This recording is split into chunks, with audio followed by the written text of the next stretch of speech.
Hi പ്രിയമുള്ള സുഹൃത്തുക്കളെ, രണ്ട് വെള്ളത്തിൽ കാല് ചവിട്ടി ഒരുപാട് കാലം മുന്നോട്ട് പോകാൻ പറ്റില്ല എന്ന് നമ്മുടെ ബാലമാണി താത്തായ്ക്ക് അറിയാം.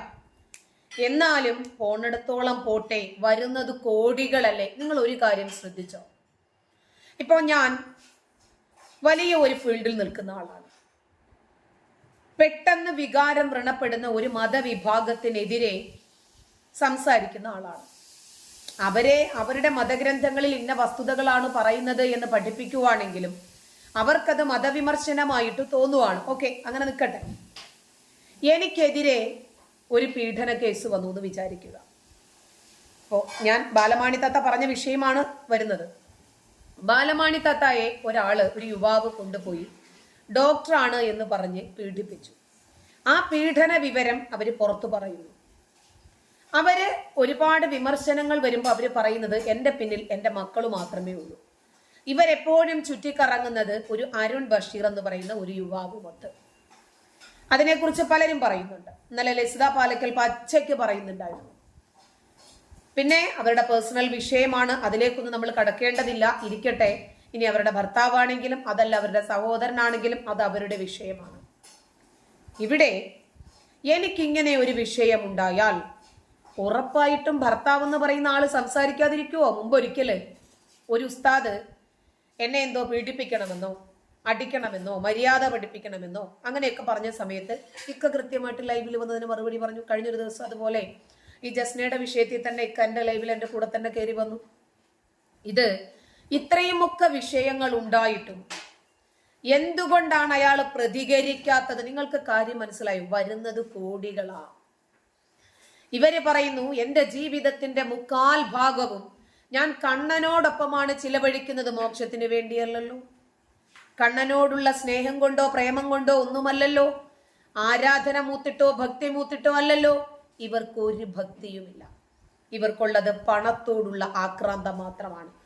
കോടികൾ ഉണ്ടാക്കി അടച്ചുറപ്പില്ലാത്ത വീടായിരുന്നെന്നും ഒരു വലിയ വ്യവസായി അടച്ചുറപ്പുണ്ടാക്കി കൊടുത്തതും ശരി. എന്നിട്ട് അതിന്റെ ലോണിന്റെ കാര്യവും പറയുന്നുണ്ട്. ഇത് ഇവര് വരയ്ക്കുകയോ വിൽക്കുകയോ വിൽക്കാതിരിക്കുകയോ എന്ത് വേണമെങ്കിലും ചെയ്തോട്ടെ, വിഷയമല്ല. ഈ SM സ്ട്രീറ്റിനകത്തേക്ക് കയറി ചെല്ലുമ്പോഴേ ചെരുപ്പും ബാഗും ചുരിദാറിന്റെ ടോപ്പും ഒക്കെ ആയിട്ട് ആളുകൾ നിൽക്കും.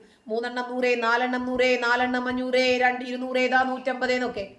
അതുപോലെ കണ്ണന്റെ ഇവര് വരച്ച ചിത്രവും കൊണ്ടിവർ നടക്കുവാണോ ഗുരുവായൂരുന്ന? ഏതെടുത്താലും 4000, ഏതെടുത്താലും 75,000, ഏതെടുത്താലും 1 കോടി നടക്കുകയാണ്. നമ്മള് ഈ TV-യിലൊക്കെ പരസ്യം കാണാറുണ്ട്, പലതിൻ്റെയും പരസ്യം കാണാറുണ്ട്. പക്ഷെ ഓടി പോലെ ഒരു കാറിന്റെ പരസ്യം കാണില്ല. കാരണം എന്താ? ഓടി വാങ്ങാൻ കെൽപ്പുള്ളവൻ ഇതിന്റെ മുമ്പിൽ ചടഞ്ഞിരിക്കുന്നവനല്ല എന്ന് ഓടിയുടെ ആൾക്കറിയാം.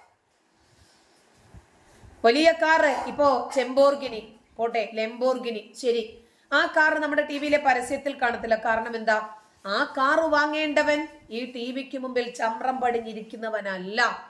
അവന്റെ ടൈം വളരെ ഇമ്പോർട്ടൻ്റ് ആണ്. അവൻ ഓരോ നിമിഷവും ഇമ്പോർട്ടൻ്റ് ആണ്. അവന് വെറുതെ കളയാൻ സമയമില്ല. അപ്പൊ അങ്ങനെയുള്ള ആളുകളെയാണ് നമ്മൾ കണ്ടിട്ടുള്ളത്. ഇവരുടെ ജീവിതത്തിൽ തിരക്കാണ്. ഇവര് കൂടുതൽ സമയവും കണ്ണനോടൊപ്പം ചിലവഴിക്കുന്നു. എന്തിനാണ് മോളെ? ചൊളയുണ്ടാക്കാനല്ലേ, പണമുണ്ടാക്കാനല്ലേ. ഞാൻ എൻ്റെ ജീവിതത്തിൽ നല്ലൊരു സമയം യൂട്യൂബ് വീഡിയോയ്ക്ക് വേണ്ടിയാ ചെലവാക്കുന്നത്.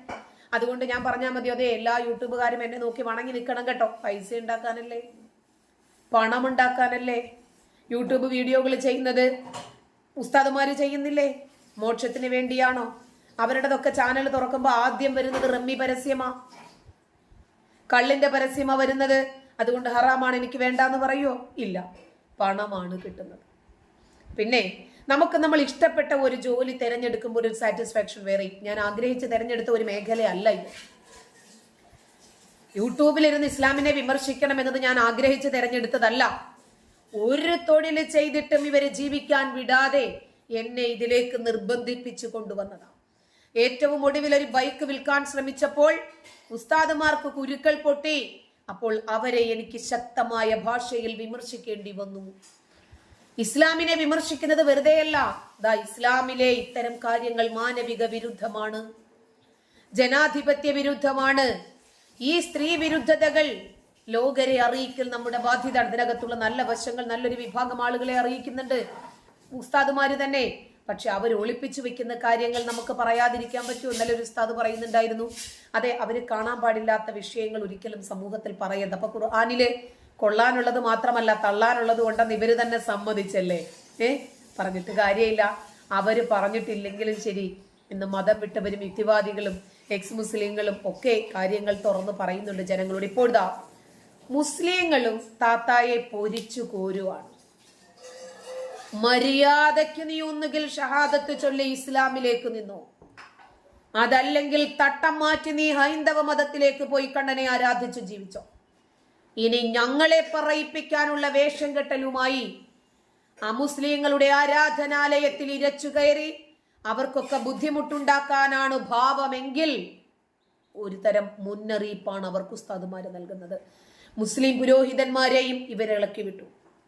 ഇവരെ ഇതുവരെ പൊക്കിക്കൊണ്ട് നടന്ന സംഘികളെയും ഇവര് തന്നെ തിരിച്ചുവിട്ടു. നിലാവുണ്ടെന്ന് കരുതി മോളെ നേരം വെളുക്കുവോളം കക്കല്ലേ. ഇത് പണം കൊയ്ത്തായിരുന്നു അവർക്ക്. ഒരു ചിത്രം വരയ്ക്കുന്നതിന് 75,000 രൂപയൊക്കെ വില. അപ്പൊ അത്രയും പണം കൊടുത്തു വാങ്ങുന്നവർക്ക് തകരാറില്ല, അവർക്ക് പരാതിയില്ല, അവരത് കൊടുത്തു വാങ്ങുന്നു, പണം അവർക്ക് പ്രശ്നമല്ല. ശരി, ആയിക്കോട്ടെ, അവര് വിറ്റോട്ടെ, കുഴപ്പമില്ല. ഈ ഗുരുവായൂർ അമ്പലത്തിൽ പോയിട്ട് ഇവര് പ്രഹസനം കാണിക്കാൻ പോയതല്ലേ ഈ പ്രശ്നത്തിന് കാരണമായത്. ഒരു പുരോഹിതൻ. അസ്സലാമു അലൈക്കും വറഹ്മത്തുള്ളാഹി വബറകാതുഹു. ജസ്ന സലീം എന്ന ഒരു സ്ത്രീയെ കുറിച്ച് സോഷ്യൽ മീഡിയയിലൊക്കെ വല്ലാത്ത ചർച്ച നടത്തുകയാണ്. സത്യത്തിൽ ഒരു കാര്യം നമ്മൾ മനസ്സിലാക്കേണ്ടതുണ്ട്. സ്റ്റെതസ്കോപ്പ് ധരിച്ചവൻ ഡോക്ടറാകില്ല. പച്ച ഷർട്ടിട്ടു എന്ന കാരണത്താൽ അവൻ ലീഗാവൂല. ചുവപ്പ് ഷർട്ടിട്ടു എന്ന കാരണത്താൽ മാർക്സിസ്റ്റ് ആകൂല. കതിർ ഷർട്ടിട്ടു എന്ന കാരണത്താൽ കോൺഗ്രസ് ആകില്ല. മറിച്ച് ഈ സ്റ്റെതസ്കോപ്പിന്റെയും പച്ചയുടെയും കതിറിന്റെയും ചുവപ്പിന്റെയും ഒക്കെ ആശയം ഉൾക്കൊള്ളുമ്പോഴാണ് അവൻ അതിന്റെ ആളായി മാറുന്നത്. എന്നതുപോലെ ഇസ്ലാമിന്റെ പേര് വെച്ചു എന്ന കാരണത്താൽ ഒരാൾ മുസ്ലിം ആകൂല. മറിച്ച് ആ ഇസ്ലാമിക സംസ്കാരങ്ങൾ പൂർണ്ണമായും ഉൾക്കൊള്ളുമ്പോഴാണ് അവൻ മുസ്ലിം ആവുക. ഇന്നദീന ഇൻദല്ലാഹി അൽ ഇസ്ലാം. അള്ളാഹുവിന്റെ അടുക്കൽ അള്ളാഹു സ്ഥാപിച്ച മതം അത് ഇസ്ലാമാണ്. ആ പരിശുദ്ധ ഇസ്ലാമിന്റെ അകത്ത് നിന്നുകൊണ്ടൊരു സഹോദരി മറ്റു മതസ്ഥരുടെ ദൈവങ്ങളെ, അവർ ബഹുമാനത്തോടെ കാണുന്ന, ആദരവോടെ കാണുന്ന ആരാധ്യ വസ്തുക്കളെ മറ്റുള്ളവർ ആരാധിക്കുന്നതും അവരോട് സ്നേഹം പ്രകടിപ്പിക്കുന്നതുമൊന്നും ഒരു മുസ്ലിമായ ആളുകൾക്ക് യോജിച്ചതല്ല. ഹിന്ദു സുഹൃത്തുക്കൾ അവരോട് ഇതേ നമ്മളും പറഞ്ഞിട്ടുള്ളൂ. ഇസ്ലാമിക നിയമപ്രകാരം ഇത് വലിയ അപരാധമാണ്, തെറ്റാണ്. ഇസ്ലാമിക വിശ്വാസത്തിൽ ഞാനൊരു മുസ്ലിമാണ് എന്ന് പറഞ്ഞു നിൽക്കുമ്പോൾ അവർക്കൊരിക്കലും അന്യമതസ്ഥരുടെ ആരാധ്യ വസ്തുക്കളെ വരയ്ക്കാൻ പറ്റില്ല, അതിനെ ആരാധിക്കാൻ പറ്റില്ല, അതിനോട് ഭക്തിസാന്ദ്രമായ സാഹചര്യത്തിൽ അതിനു മുമ്പിൽ തൊഴുതു നിൽക്കാനും പറ്റില്ല. ഏറ്റവും ഭക്തി ദൈവമായി കാണുന്നവരെ ആക്ഷേപിക്കാനോ കുറ്റപ്പെടുത്താനോ ഒരു മുസ്ലിമിന് പാടില്ല. അങ്ങനെ ആക്ഷേപിക്കുന്നവൻ യഥാർത്ഥ മുസ്ലിം ആവുകയും ഇല്ല. മറിച്ച് അവരുടെ ആരാധ്യ വസ്തുക്കളെയും അവരുടെ ആരാധ്യ സ്ഥലങ്ങളിലും മറ്റുള്ളവർ പോയി പ്രശ്നമുണ്ടാക്കുന്നത് ഒരിക്കലും ശരിയല്ല. കണ്ണനെ ചേർത്ത് പിടിച്ച ഒരാള് മുസ്ലിം എന്ന പേരിട്ടത് കൊണ്ട് മുസ്ലിം ആകില്ല. ഇപ്പൊ ആ സഹോദരിക്ക് അമ്പലമില്ല, പള്ളിയില്ല, ഒന്നുമില്ല. ആ സഹോദരി ഇത് കാണുന്നുണ്ടെങ്കിൽ, ഒന്ന് ഷെയർ ചെയ്ത് കാണുന്നുണ്ടെങ്കിൽ ഷെയർ ചെയ്ത് കൊടുക്കുക. ആ സഹോദരി ഇനി ഇസ്ലാമിലേക്ക് കടന്നു വരിക, ഷഹാദത്ത് കലിമ ചൊല്ലിയിട്ട് കടന്നു വരിക. അതല്ലെങ്കിൽ ആ കണ്ണനെ ചേർത്ത് പിടിച്ചുകൊണ്ട് ഇസ്ലാമിൽ നിന്ന് പുറത്തു പോവുക. ഈ രണ്ട് വഴിയാണ് അതിനുള്ളത്. ഇസ്ലാമിന്റെ പേരും പറഞ്ഞ് അമ്പലത്തിൽ പോയി മറ്റു സഹോദരന്മാരെ, മറ്റു മതസ്ഥരെ ബുദ്ധിമുട്ടിക്കുന്ന സ്വഭാവം അതൊരിക്കലും ശരിയല്ല. ബിസിനസ് നടക്കാൻ സ്ഥലങ്ങൾ, ഒരുപാട് സ്ഥലങ്ങളുണ്ട്. അത് ആരാധ്യ സ്ഥലങ്ങളിൽ പോയിട്ടല്ല ബിസിനസ് നടത്തേണ്ടത്. ബിസിനസ് നടത്താൻ ഒരുപാട് സ്ഥലങ്ങളുണ്ട്. അതിന് കടമെടുക്കാം, അതല്ലെങ്കിൽ അതിൻ്റെതായ വഴികളൊക്കെ ഉണ്ട്. അല്ലെങ്കിൽ ഗുരുവായൂരിൽ തന്നെ എത്രയോ ടൗണുകളുണ്ട്. ആ ടൗണിന്റെ ഭാഗത്തൊക്കെ പോയി നിന്നുകൊണ്ട് ബിസിനസ് നടത്താം. പക്ഷെ അവരുടെ ബഹുമാന്യമായ അമ്പലനടയിൽ പോയിട്ട് അവിടെ പോയിട്ട് പുതിയ വീഡിയോ എടുക്കലും, റീച്ച് ചെയ്യലും, ഒച്ചമ്പളി ഉണ്ടാക്കലും, പ്രശ്നങ്ങൾ ഉണ്ടാക്കലും ഒക്കെ നടത്തുക എന്നത് ഒരിക്കലും ഒരു മുസ്ലിം എന്ന സഹോദരിക്ക്, മുസ്ലിമിൽ ജനിച്ച ഒരാൾക്ക് കഴിയില്ല. അതുകൊണ്ട് ഒന്നിരിക്കൽ ആ സഹോദരി ഷഹാദത്ത് കലിമ ചൊല്ലി പരിശുദ്ധ ഇസ്ലാമിലേക്ക് കടന്നു വരിക. അതല്ലെങ്കിൽ അവരെ ആരാധിച്ച് ആ നിലയിലേക്ക് പേര് മാറ്റി അങ്ങോട്ട് പോവുക. രണ്ടിനും സ്വാതന്ത്ര്യമുണ്ട് ഇവിടെ. ആരും ഒരു എതിർപ്പും പറയാറില്ല. ആ സഹോദരി എന്തൊക്കെയോ പറഞ്ഞിട്ടുണ്ട്. പക്ഷെ ഒരു മുസ്ലിം പണ്ഡിതനും ഇതുവരെ അതിനെക്കുറിച്ച് പറഞ്ഞിട്ടില്ല. കാരണം അതുമായി മുസ്ലിങ്ങൾക്ക് യാതൊരു ബന്ധവുമില്ല. അതിന്റെ പേരിൽ പലവരും ഇസ്ലാമിനെ തന്നെ കുറ്റപ്പെടുത്തുന്നുണ്ട്. അതിലൊന്നും മുസ്ലിങ്ങൾക്ക് അതുമായി യാതൊരു ബന്ധവുമില്ല. അത് അവരുടെ പേഴ്സണൽ പ്രശ്നമാണ്. അതുകൊണ്ട് ആ സഹോദരി ഒരു കാര്യം മനസ്സിലാക്കുക, രണ്ടും നഷ്ടപ്പെടുന്ന ഒരു അവസ്ഥയില്ല. നേരത്തെ ഞാൻ പറഞ്ഞിരുന്നു, രണ്ട് തോടിയിൽ കാലിടരുത്. ഒന്നിരിക്കൽ അങ്ങോട്ട് പോവുക, അല്ലെങ്കിൽ ഇങ്ങോട്ട് വരിക. ഒന്നിൽ ഉറച്ചു നിൽക്കുക. അതാണ് ഏറ്റവും നല്ല അഭികാമ്യമെന്ന് ഓർമ്മപ്പെടുത്തുന്നു. ഇതാണ് എല്ലാവർക്കും ഇവരോട് പറയാനുള്ളത്. ഞാൻ കണ്ണന്റെ ചിത്രം വരയ്ക്കുന്നു, രാവിലെ ഇരിക്കുന്നതാണ് ഒരു ഗ്ലാസ് ചായ കുടിച്ചിട്ട്, പിന്നീട് ഉച്ചയ്ക്കും വൈകിട്ടുമുള്ള നമസ്കാരം ഒരുമിച്ചാണ് ഞാൻ നിർവഹിക്കുന്നതൊക്കെ. ആരെയാണ് ഇവര് പറഞ്ഞ് വിശ്വസിപ്പിക്കാൻ ശ്രമിക്കുന്നത്? ഇവര് നമസ്കാര കുപ്പായം ഇട്ടിട്ട് ഫോട്ടോ എടുത്ത് വിട്ടുകഴിഞ്ഞാൽ ഉടനെ എല്ലാവരും വിശ്വസിക്കുമെന്നാണോ ഇവരുടെ ഒരു ധാരണ? എത്ര ഉസ്താദുമാര് നമസ്കരിക്കുന്ന ചിത്രം എടുക്കാർ? നമസ്കരിക്കുന്ന സ്ഥലത്ത് ക്യാമറാമാനെ കൊണ്ട് നിർത്തുക ഇവര് ആണോ? എന്തൊക്കെ പ്രഹസനങ്ങളാണ് ഇവര് കാണിക്കുന്നത്? ഇവർ നമസ്കാര കുപ്പായം ഇട്ട് മുസല്ലയിൽ ഇരിക്കുന്ന ഫോട്ടോ എടുക്കാൻ ആള് ഉളുപ്പ് തോന്നുന്നില്ല ഈ പെണ്ണിന്? ആരെ കാണിക്കാൻ വേണ്ടിയിട്ടാ? വിശ്വാസികളെ അവരുടെ പിന്തുണ പിടിച്ചെടുക്കാൻ വേണ്ടിയിട്ടോ ഞാൻ നമസ്കരിക്കുന്ന ആളാണ് എന്ന് കാണിക്കാൻ? ഇതൊക്കെ സൃഷ്ടാവും സൃഷ്ടികളും തമ്മിലുള്ള ഒരു കരാറാണ് എന്നാണ് ഇസ്ലാം പഠിപ്പിക്കുന്നത്. മുനാജാത്ത് എന്ന് പറയുക നമസ്കാരത്തിന്, അഭിമുഖ സംഭാഷണം. അള്ളാഹുവും അവന്റെ സൃഷ്ടികളും തമ്മിലുള്ള ചില വസ്തുതകൾ സംസാരിക്കുന്നു. ഇവരൊക്കെ ഏത് കാലഘട്ടത്തിലാണാവോ ജീവിക്കുന്നത്? നന്ദി.